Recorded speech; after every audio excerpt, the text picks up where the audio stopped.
Merci d'être sur la télévision Labari pour suivre le journal de ce jour, dimanche 6 mai 2018. Mesdames et messieurs, bonsoir et bienvenue à cette édition dominicale. Dans le compte de la 12e journée d'action citoyenne contre la loi de finances 2018, le cadre de concertation et d'action citoyenne a organisé ce matin au siège du MPCR une prière collective et une conférence à débat sur des thèmes qui portent sur le droit à la manifestation. C'est le siège du MPCR, je l'ai dit, qui a servi de cadre pour ces doubles activités que nous résument ici Nafissa Hassan et Ibrahim Abdou. En lieu et place de la marche suivie de meetings projetés par le cadre de concertation et d'action citoyenne ce dimanche 6 mai et interdite par les autorités de la ville de Niamey pour cette 12e journée d'action citoyenne. Les organisateurs ont procédé à une prière collective suivie d'une conférence sur le thème État de droit et justice. Une façon d'expliquer aux participants les procédures judiciaires à suivre en cas d'interdiction de manifestation sur la voie publique. Ça fait un bon moment que les acteurs de la société civile, qui la loi leur reconnaît un certain nombre de droits, notamment la liberté de manifester sur les voies publiques, mais c'est des principes qui sont consacrés tant par les instruments juridiques internationaux que la constitution du Niger, mais qui malheureusement nous sommes dans une situation de lessivage de ces libertés, qui pourtant sont des principes fondamentaux de droit. Et c'est lui aussi de faire cette conférence pour expliquer de façon constitutionnelle qu'est-ce qui renforme ces notions et leur comparer aussi par rapport aux différentes interdictions qu'on est en train de suivre. L'essentiel de nos propos ici ont porté sur le respect de deux principes cardinaux que sont le principe de l'égalité des citoyens devant la loi et le respect du principe de la légalité.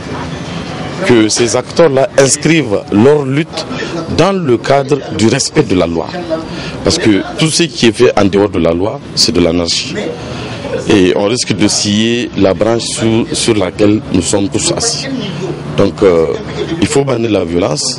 Et la commission est ouverte pour tout ce qui est débat, pour faire avancer les choses, pour faire avancer notre pays, pour le développer. Mais nous ne sommes pas dans une logique de violence, dans une logique d'anarchie. Occasion également pour les participants de faire des propositions à d'autres moyens de lutte.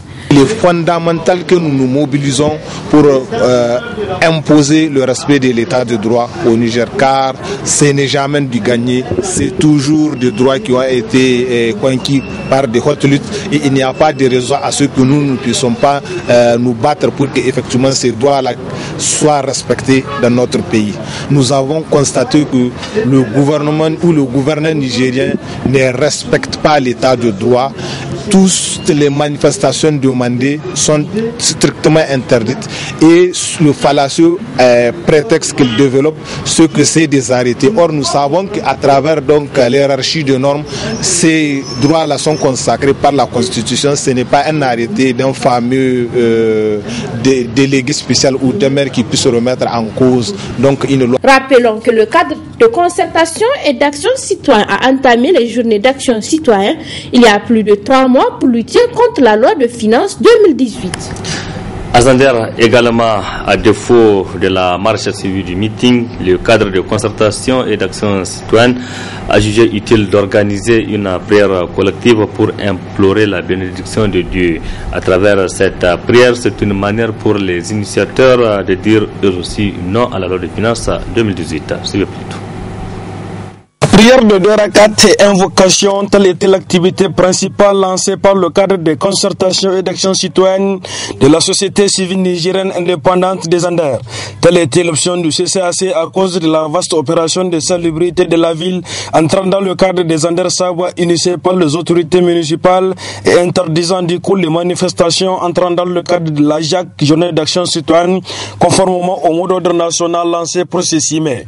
Ils étaient alors nombreux à répondre ce matin matin à cet appel qui vise à implorer Allah en faveur d'une prospérité pour le Niger et surtout d'une bonne gestion du pays.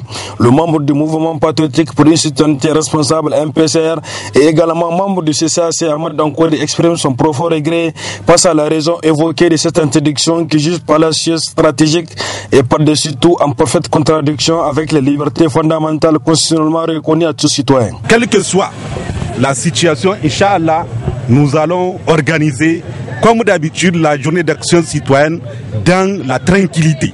Comme les marches que nous organisons dans la tranquillité, voilà encore une autre activité qui consiste à nous reculer pour dire à notre Dieu que voilà notre situation et nous l'implorons pour que la quiétude, la paix soit dans notre pays.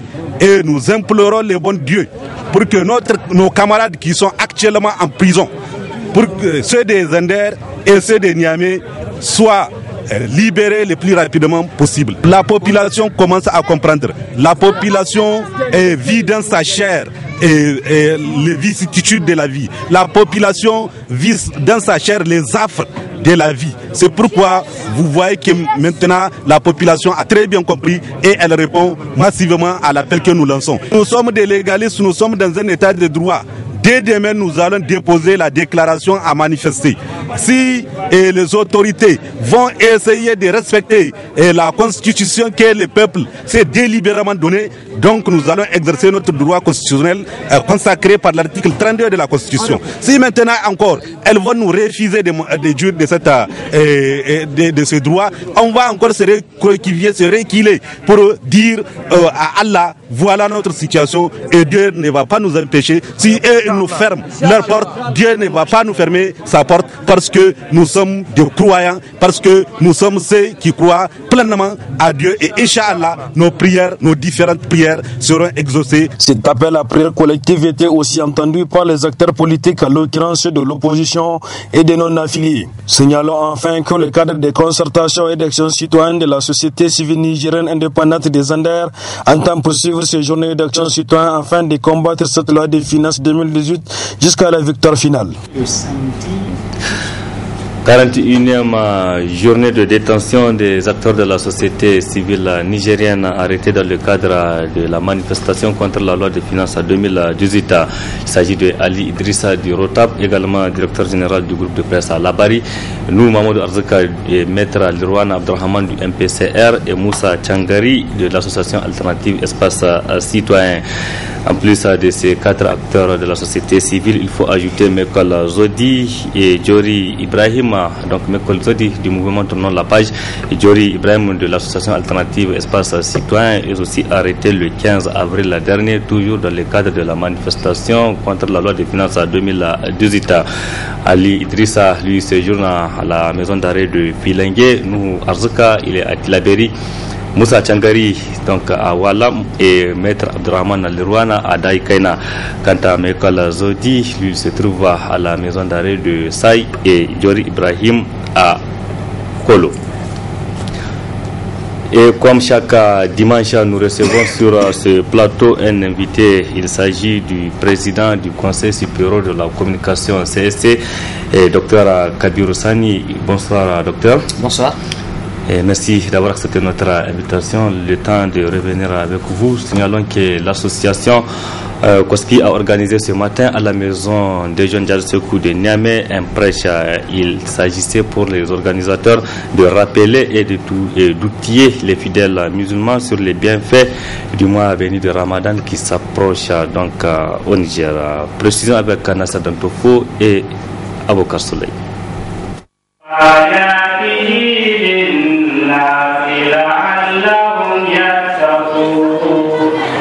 Dans quelques jours, la Oumma islamique entamera le jeûne. C'est en prélude à ces mois bénis que cette organisation islamique, COPSI, fidèle à ses objectifs, a organisé ce prêche pour attirer et sensibiliser la communauté musulmane sur les multiples vertus et bienfaits du mois de Ramadan.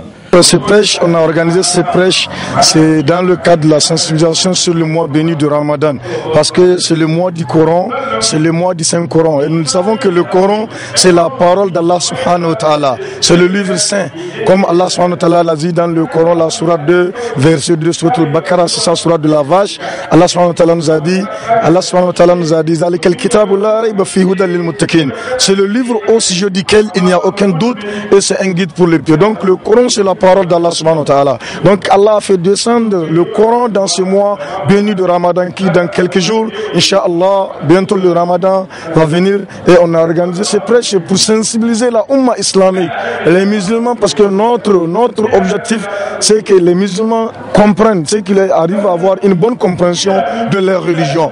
Comment jeûner, qu'est-ce qui annule le jeûne, est-ce qu'une obligation pour jeûner ce mois, quelle est la récompense de celui qui jeûne ce mois. C'est pourquoi on a organisé vraiment ce grand prêche et alhamdulillah, vous voyez la maison de jeûne qui a des secours remplie, alhamdulillah qu'elle accepte pour nous nos bonnes œuvres, que Dieu nous protège, que Dieu nous donne la paix et la tranquillité dans notre pays. Le COPSI entend multiplier ces rencontres combien bénéfiques aux musulmans pour bien passer un bon Ramadan. Et puis parlons de cet incident qui s'est produit ce matin aux environs de 13h au côté du camp militaire 6e où un taximan aurait reçu de coups de feu de la sentinelle visiblement, une situation qui n'a pas plu au syndicat des conducteurs des taximans qui sont sortis pour exprimer leur mécontentement. On écoute un des responsables syndicaux, il s'agit de Djibril Batada. Aujourd'hui, à notre grande surprise, environ de 13 heures passées, juste la voie qui mène de rond-point 6e nouvel pont de Harubanda, il y a côté 6e, camp 6e, notre taximan, il est de passage et il est venu descendre un client qui va rentrer dans le camp et en même temps il y a le sentinelle qui est en face. Au lieu de au moins souffler à ces taximans de continuer devant, comme il y a un panneau d'interdiction en face. Donc, à notre grande surprise, nous avons appris qu'il a fait 2 tirs sur notre conducteur de taxi. Le premier tir, il a raté. Deuxième tir, il a eu, puisqu'il s'est rentré derrière et s'est sorti devant, donc il est un peu touché. Actuellement, il est à l'hôpital de Niamey. Nous avons été à l'hôpital pour voir comment est sa santé. Pour le moment, vraiment, on attend voir comme vraiment il est gravement malade. Il est touché. C'est pourquoi nous disons que cette fois-ci, vraiment, ça nous dépasse. Ça fait au moins un mois aussi. Maintenant, il y a 3 cas comme ça. Il y a eu un litige entre le militaire et le taximan. Il a tiré le militaire jusqu'au pont. Ça, déjà, nous sommes en jugement. On n'a pas fini, on va mettre fin le vendredi prochain, Inch'Allah, pour ça. Et il y a un deuxième cas aussi, la semaine passée. Ils ont tiré sur le taximan, ils ont raté le taximan, mais ils ont eu le piné. Aujourd'hui encore, c'est un autre cas. Cette fois-ci, c'est très grave, comme le taximan est touché. Donc, de notre côté, vraiment, nous ne pouvons plus supporter ça.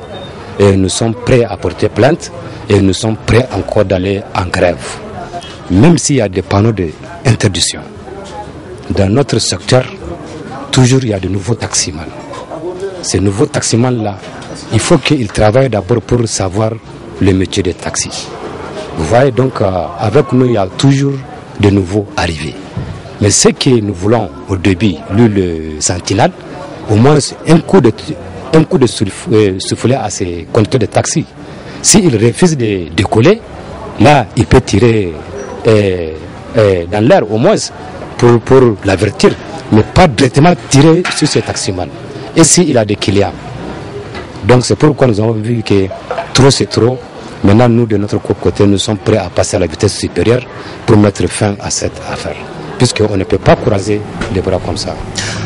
Nous en venons à présent à notre invité du jour. Je l'annonçais, il s'agit du président du Conseil supérieur de la communication CSC, Dr Kabirou Sani. Bonsoir, président. Bonsoir. Et une fois de plus, merci d'avoir accepté notre invitation. Et c'est pour parler aujourd'hui de la mission qui vous est assignée. Pour commencer, commençons avec un extrait de votre intervention lors de la session du mois d'avril dernier, le 19 avril, effectivement, donc précisément, à l'ouverture de la session, vous déclarez que le CSC ne peut convenablement fonctionner qu'avec l'engagement, donc la pleine implication, la cohésion et la loyauté de tout ça. Et qu'est-ce que vous comptez faire vraiment pour que cela soit? Merci. Donc, je voulais vous rappeler que le CSC, c'est d'abord une famille de la presse. Donc, le CSC, c'est une famille qui regroupe tous les acteurs des médias. Et donc, comme tel, pour assurer la régulation, nous ne pouvons pas travailler sans les acteurs de la communication. Il faut que tout le monde s'implique et tout le monde fasse son travail avec, avec sérieux, et avec l'esprit de la corporation et tout ce qui s'ensuit. Voilà l'esprit de ma déclaration. Oui, et déjà donc, quelle appréciation déjà faites-vous des premiers travaux que vous avez avec le groupe? C'est déjà un bon signe, un bon départ? Bon, vous savez, on a 5 ans à passer ensemble. On a tenu notre première session à la fin du mois d'avril. Donc, nous apprenons d'abord à nous connaître tous. Nous apprenons à prendre chacun en ce qui le concerne, à savoir quelle est sa responsabilité en tant que membre du Conseil supérieur de la communication. Parce que vous savez, nous sommes quand même assermentés. Donc chacun, les 15 que nous sommes, devons tous travailler ou regarder dans la même direction. Donc pour l'instant, nous sommes en train de nous réunir, de nous connaître. C'est la première session. Certains même ne se connaissent pas, même si d'autres se connaissent. Et nous devons prendre des décisions collégiales.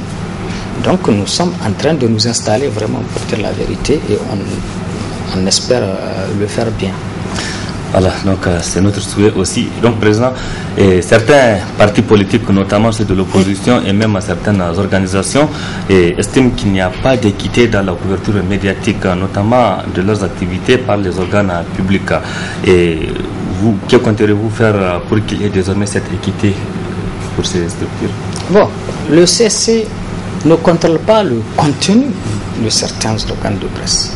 Mais chaque organe de presse est quand même régi par l'éthique et la déontologie. Donc, nous ne pouvons être saisis ou être compétents en ce qui concerne le cadre strict de nos compétences tel que régi par la loi. En dehors de ce cadre, cela appartient à tout citoyen qui pense que son droit a été lésé de saisir l'instance compétente, soit le CSC ou l'instance ou l'administration. Pour parler d'accès aux médias publics, moi je ne gère pas les médias publics.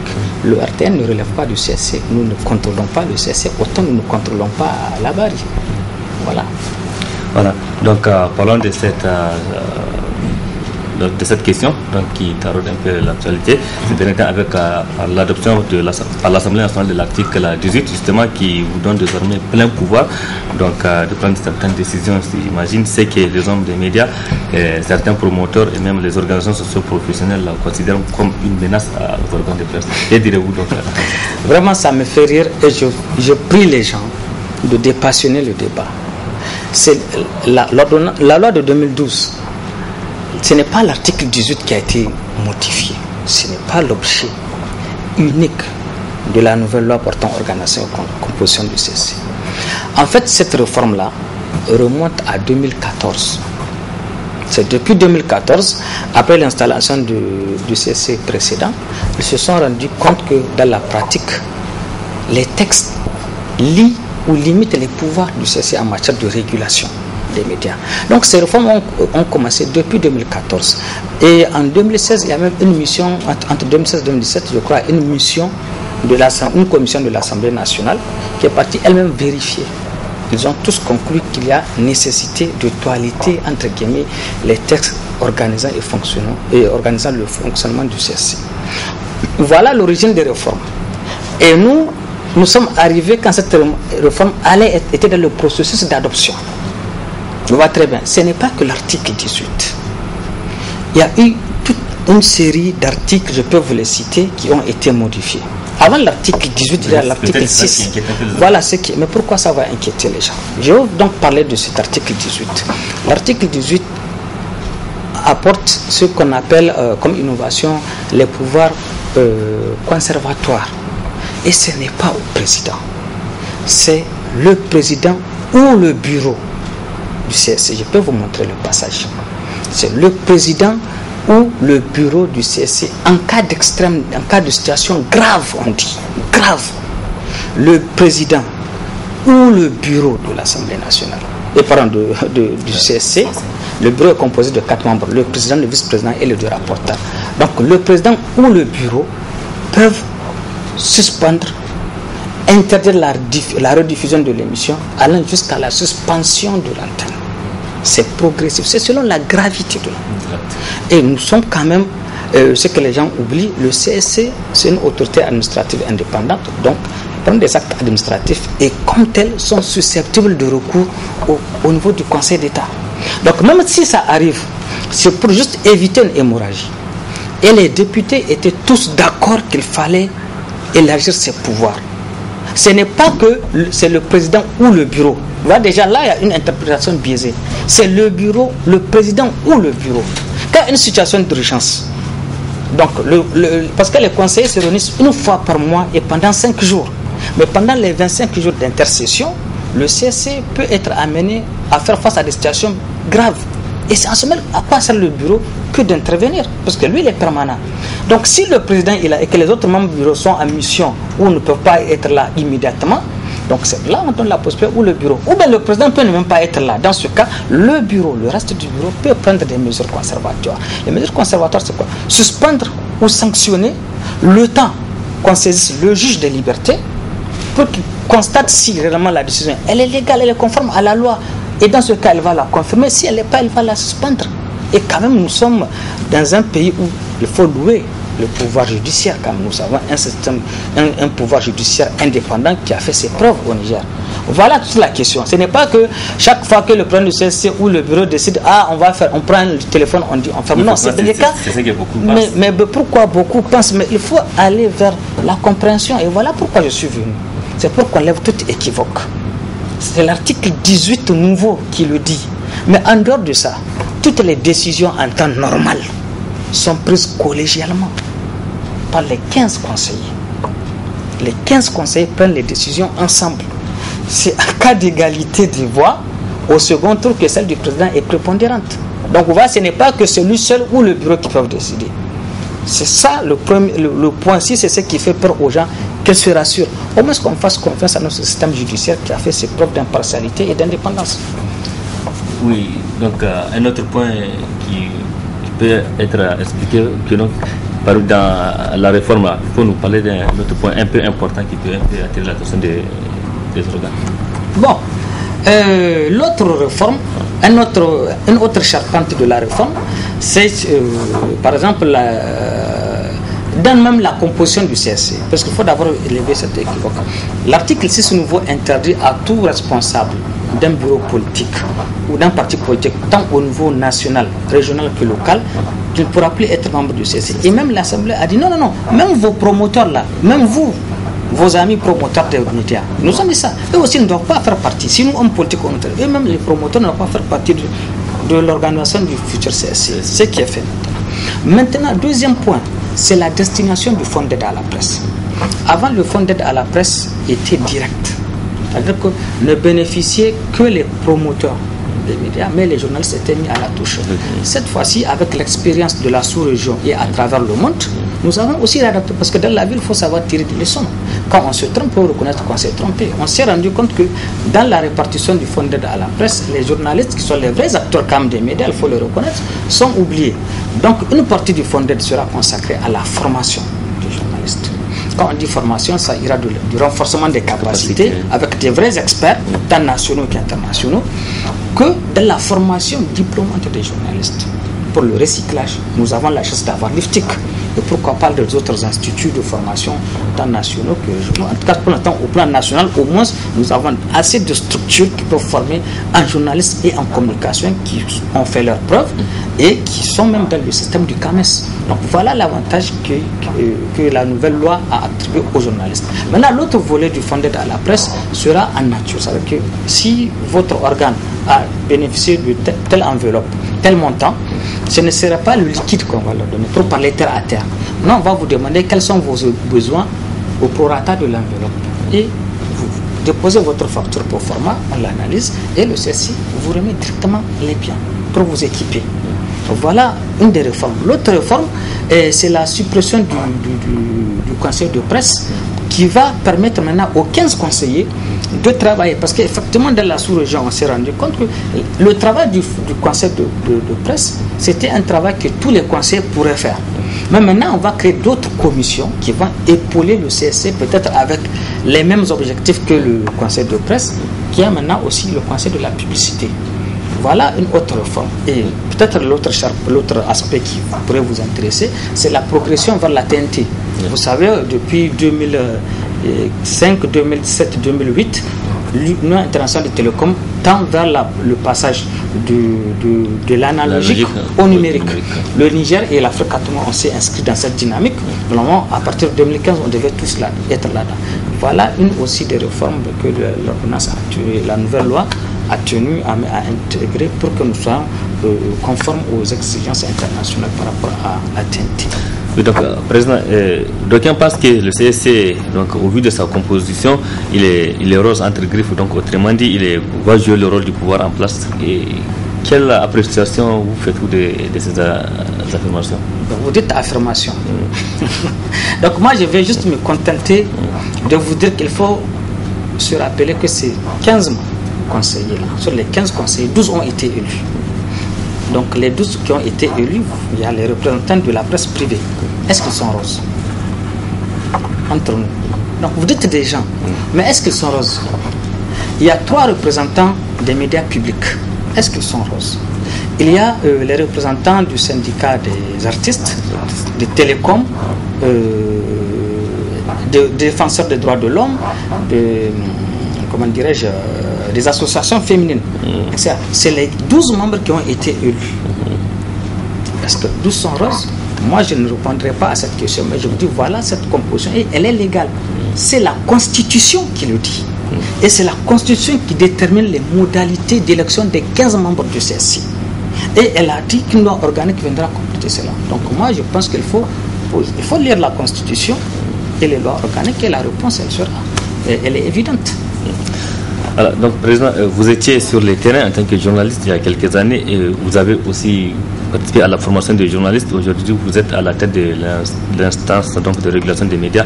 Et qu'est-ce qu'il faut faire concrètement pour crédibiliser davantage le métier du journalisme au Niger, selon vous? Bon, moi, je ne suis pas un donneur de leçons. J'ai pratiqué le journalisme. Aujourd'hui, Dieu merci, je suis enseignant-chercheur. Donc j'ai pratiqué le journalisme, je connais les faiblesses, je connais tous les problèmes, quasiment l'essentiel des problèmes auxquels font face les journalistes. Mais je pense qu'aujourd'hui, si on veut une presse responsable, il faut que nous tendons vers un vrai traitement de l'information. Et quand on traite l'information, c'est d'abord l'éthique, la déontologie, notre premier repère. Ensuite, la recherche et la collecte de l'information. Une vraie information. Il ne faut pas souvent confondre l'information qui est vérifiable, qui est véridique, qui est évidente, une rumeur et une opinion du journaliste. Et aussi, il faut que nous-mêmes, journalistes, nous soyons responsables dans ce que nous faisons. Nous ne sommes pas tous à l'abri, c'est vrai, de la tentation, mais il faut que nous fassions. Il faut faire notre travail tel que l'éthique et la déontologie nous le commandent. Et nous avons un dispositif au Niger qui est très, très dynamique. D'abord, nous avons une garantie constitutionnelle, donc légale.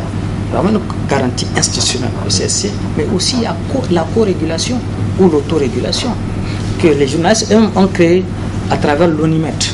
Aujourd'hui, c'est ce cadre-là qu'il faudrait renforcer. Il faut que les journalistes se parlent. Il faut que nous parlons entre nous et que nous diagnostiquons les vrais problèmes. Et un des problèmes majeurs, je suis convaincu, vous serez d'accord avec moi, c'est la formation des journalistes.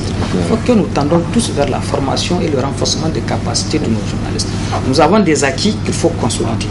Et il faudrait tendre vers cela. Et moi, je fais confiance au monde de la presse nigérienne. L'essentiel est qu'on accepte de dialoguer, de regarder dans la même direction. Et je pense que tout ira. Peut-être une question sur le dernier classement du RSF sur la liberté de la presse au monde. Et le Niger a chuté de 2 points, de 2 places, de la 61e. Nous occupons aujourd'hui la 63e place. Et quel commentaire à cette régression vous suscite? Bon, si on avance d'un point, c'est tout le monde qui est gagnant. Mais si on régresse, c'est tout le monde qui est perdant. Donc il faut que chacun, à ce qui le concerne, fasse son travail. Il y a des moments, la vie elle est faite de haut au débat. Mais il faut nous-mêmes, tout le monde se pose la question, qu'est-ce qui ne va pas? Qu'est-ce qu'il faudrait faire pour que nous gagnions davantage de points? Pas de régresser. Tout le monde a sa part de responsabilité et tout le monde doit assumer sa part de responsabilité pour qu'on évite cette régression. Donc, peut-être pour finir avec vous, Président, quels sont vos souhaits à l'endroit du monde de la presse mondiale? Bon, mes souhaits, je l'ai dit, c'est vraiment de continuer à œuvrer pour que la liberté de la presse soit véritablement cette garantie que nous avons. C'est un acquis indéniable. Il faut la renforcer, c'est amener tous les acteurs à s'impliquer en toute responsabilité. Voilà, donc merci Dr Kabirou Sani. Je rappelle que vous êtes le président du Conseil supérieur de la communication CSC et merci d'avoir accepté notre invitation. Merci Merci docteur et merci à vous aussi qui avez suivi cette édition.